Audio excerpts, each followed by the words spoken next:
Good evening, Excellencies, distinguished delegates, ladies and gentlemen.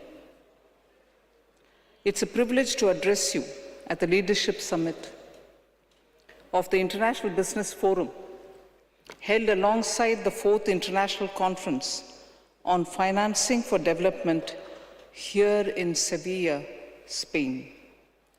Over the coming days, this forum will convene ministers, CEOs, and leaders to drive solutions that unlock private capital for sustainable development, a mission of both urgency and opportunity.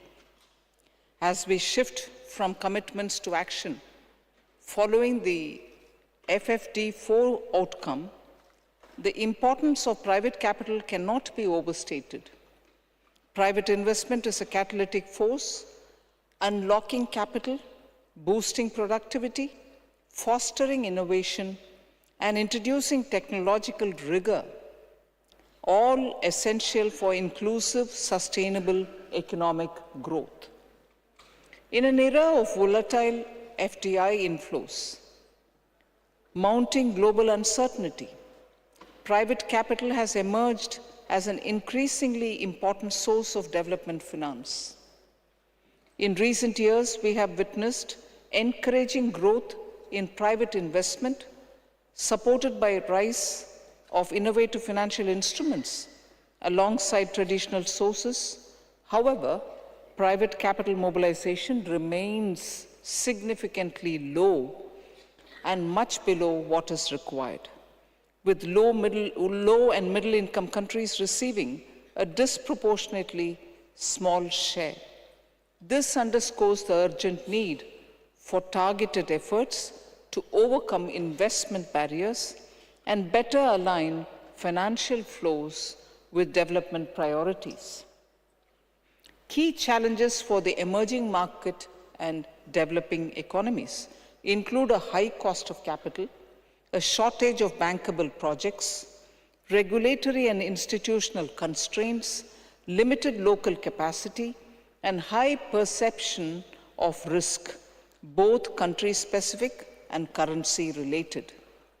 The Leadership Summit is the right forum to address these challenges, bringing together key stakeholders, investors, asset managers, MDBs, DFIs, and member states to foster the kind of collective action that systemic challenge or systemic change that demands. Effective mobilization of private capital demands a multi-pronged strategy, combining robust domestic reform with strengthened international cooperation. Allow me to highlight 7 strategic areas where transformation is both necessary and is achievable, and where India's own experience offers useful insight.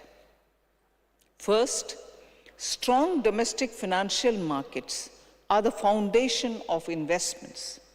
India has invested in strengthening its banking system and deepening capital markets to finance infrastructure and industry at scale. Our regulatory frameworks have evolved with market needs, balancing investor protection with innovation and flexibility, creating a more conducive environment for long-term investments. Second, addressing perceived risks through institutional reform is crucial. Emerging economies often face high-risk perceptions, which raise financing cost and deter investment. India has addressed this challenge by establishing independent regulators, implementing transparent bidding processes, standardizing contracts, and improving the ease of doing business. These reforms have significantly enhanced investor confidence and reduced transactional costs. Third, we must create scale in investment opportunities. The presence of well-prepared, de-risked, and investment-ready project pipeline is critical.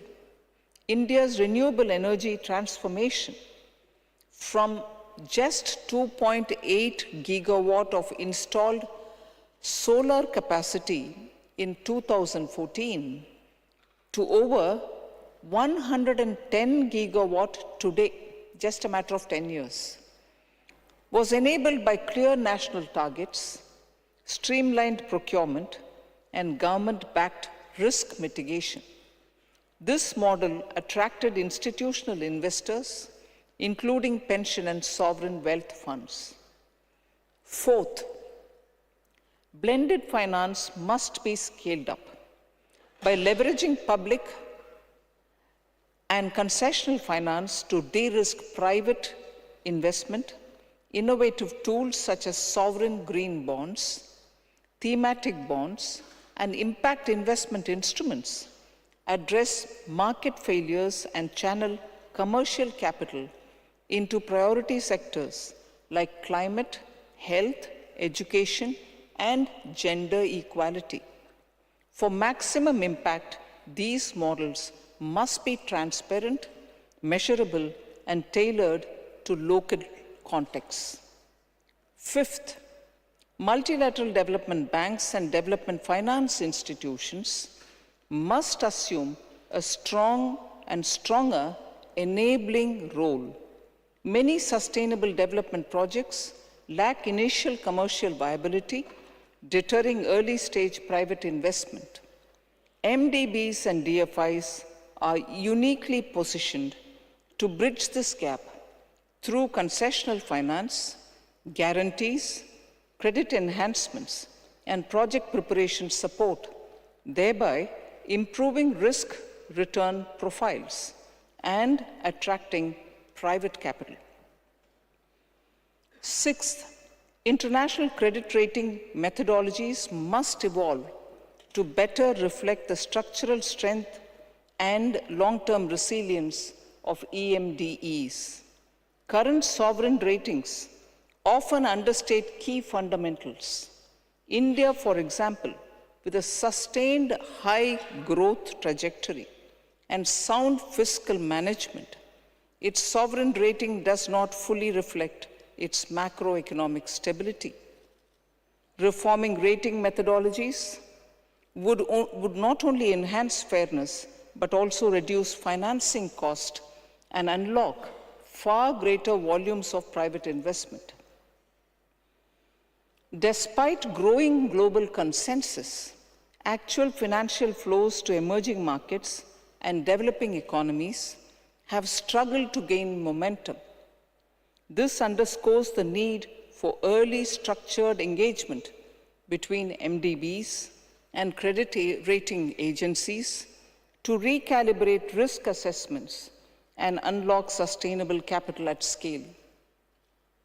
Finally, unlocking capital at the grassroots level requires support for MSMEs.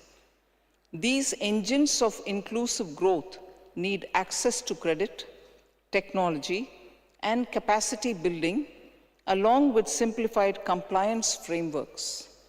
India's initiatives, ranging from credit guarantees and stress period financing to e-commerce export hubs, have improved MSME creditworthiness and global value chain integration. Mobilizing private capital is not merely a financing strategy. It is a development imperative. With coordinated action, thoughtful regulation, and shared ambition, as reflected in the Compromiso de Sevilla, we can ensure that private investment becomes a force for inclusive, sustainable, and resilient growth. Thank you very much.